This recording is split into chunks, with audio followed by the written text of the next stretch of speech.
கோவை மத்திய சிறையில் மர்மமான முறையில் கைதி உயிரிழந்த விவகாரம் தொடர்பாக சிறை காவல் அலுவலர் மற்றும் காவலர்கள் 4 பேர் பணியிடை நீக்கம் செய்யப்பட்டுள்ளனர். இது தொடர்பான விவரங்களை வழங்க இணைகிறார் செய்தியாளர் கார்த்திக். வணக்கம் கார்த்திக், இது தொடர்பான முழு விவரங்களையும் பதிவு பண்ணுங்க. வணக்கம். கோவை மத்திய சிறையில் கடந்த திங்கட்கிழமை மதியம் 12 மணி அளவில் சிறை கைதியாக தண்டனை பெற்று வரக்கூடிய கைதி ஏசுதாஸ் என்பவர் மர்மமான முறையில் உயிரிழந்து கிடந்தார். அவர் உடலை பிரேத பரிசோதனைக்காக கோவை அரசு மருத்துவமனைக்கு கடந்த திங்கட்கிழமை அனுப்பி வைத்திருந்தார்கள். இது தொடர்பாக கோவை பந்தயசாலை போலீசார் வழக்கு பதிவு செய்து விசாரணை மேற்கொண்டு வந்தார்கள். இந்நிலையில் நேற்று நீதிமன்ற நீதிபதி தலைமையில நேற்று பிரேத பரிசோதனையானது நடைபெற்றது.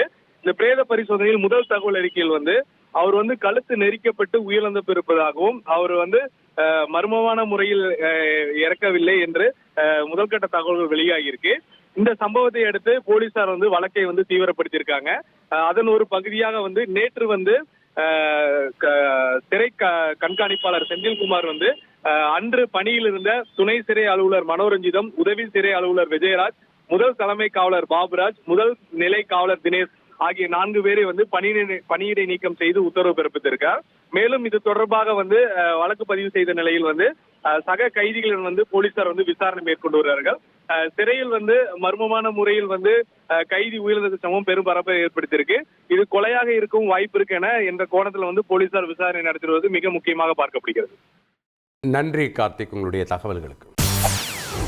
செய்திகளை உடனுக்குடன் தெரிந்து கொள்ள உடனே சப்ஸ்கிரைப் பண்ணுங்க.